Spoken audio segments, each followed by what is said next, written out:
Was this Independence Day too? Armageddon? Star Wars? What is this?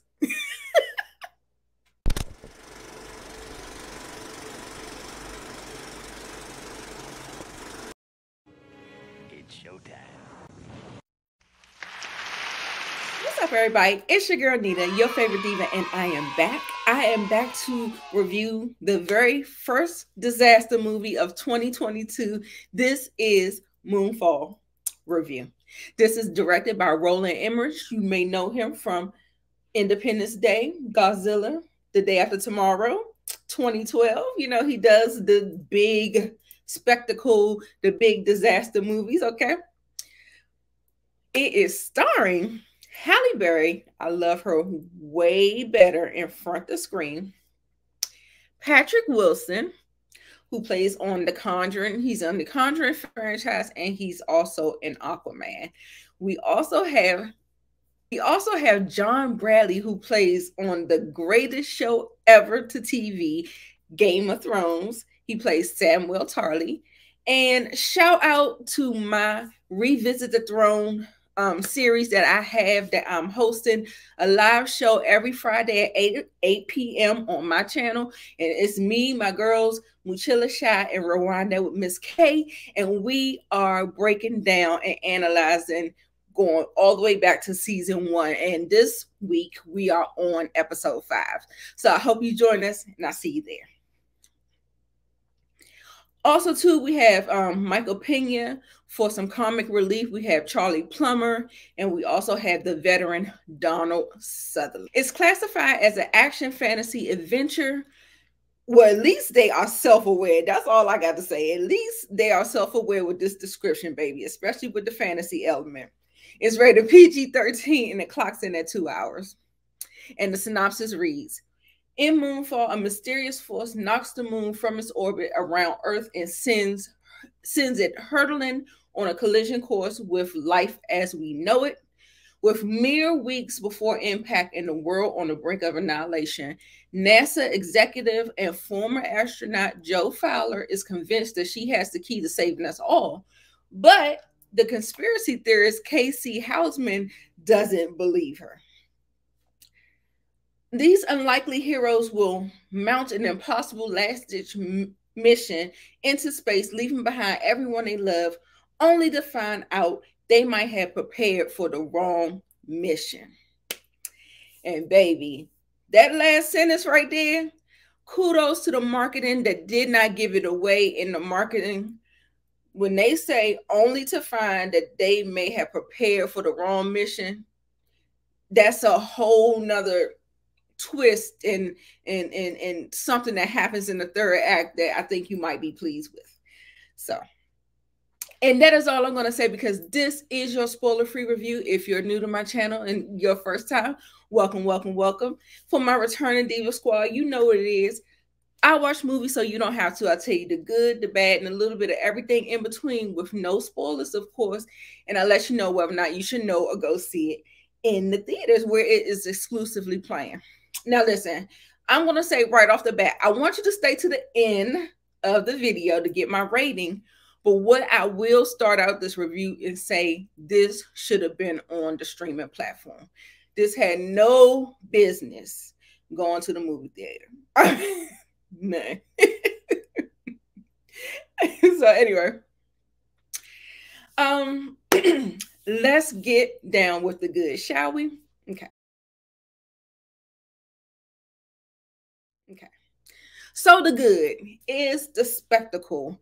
It's just as bombastic and unbelievable as most disaster movies go. While you have to turn your brain off because the math ain't mathing and the science ain't sciencing, there is a lot to enjoy. It's a lot of action scenes that you actually will get some. Some of it kind of reminded me of Star Wars. Like, listen, this movie kind of felt like a mishmash of like 6 or 7 different movies. Let me say Star Wars. Let me say a little bit of Armageddon. Let me say a little bit of Independence Day, The Day After Tomorrow.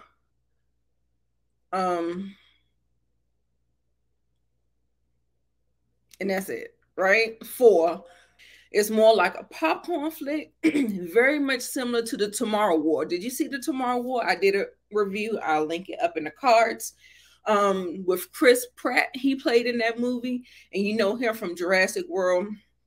It was a brainless, crazy popcorn flick, and it went straight to Amazon Prime, where it should have went.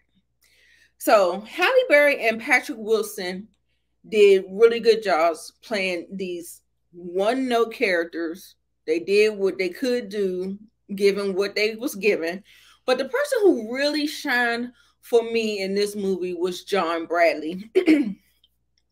He really created the heart of the story. Even though Halle Berry character and Patrick Wilson character had families, but because we didn't connect with them and we didn't know them, they didn't mean anything to us. So the way John Bradley's character was written, and I think he was given the most. He had the most meat on the bone to chew throughout this movie. I wasn't connected to the characters, but I was connected to John Bradley's character. They gave him the most. I like the total art. You know, it's a little heartwarming and stuff. It's a let's get to the bad, shall we? There's absolutely no science. There's absolutely no logic. This is a turn your brain off and just be entertained by the spectacle and the intensity that it kind of builds throughout. Some of the visual effects were cheap looking. Most of them were pretty decent. Narratively, this movie was not compelling at all. The acting was phoned in. The direction was horrible because it was the underreactions for me. It was the underreactions. Like when a director is directing you and you're directing around green screen, the director or the whoever the director is that's supposed to be showing you what is hitting, what's the impact, and what kind of reaction you should have. Like something terrorizing. Like you have to, like these actors were not where they were in the movie. Like, you see what I'm saying? It was weird. It was a complete lack of direction with the reactions of all the other characters around in the movie. The characters were quite hollow. The sub characters was even more forgettable. Shout out to the marketing though for holding back the twist in the third act. I think that might interest you a little bit because that's not the movie that they marketed to us. So it may make or break it for you. It may make it a little bit more interesting. For me, it made it a little bit more interesting.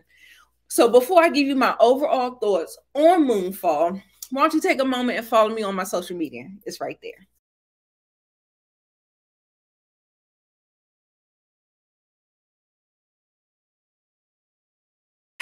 So my overall thoughts on Moonfall, while the characters are hollow and a little one note, while the sub characters are forgettable, this movie excels in the fantasy, adventure, sci-fi element with the main trio of the film. It was an interesting twist that happened in the third act that is completely out of the marketing. So I hope you enjoy it. I can't get into spoilers because it was not discussed in the trailer, so I will not say anything about it. But I will say it was an interesting concept, especially on paper. And I think the execution was pretty okay, because it just kind of took me by surprise. So I didn't really know what I was getting into.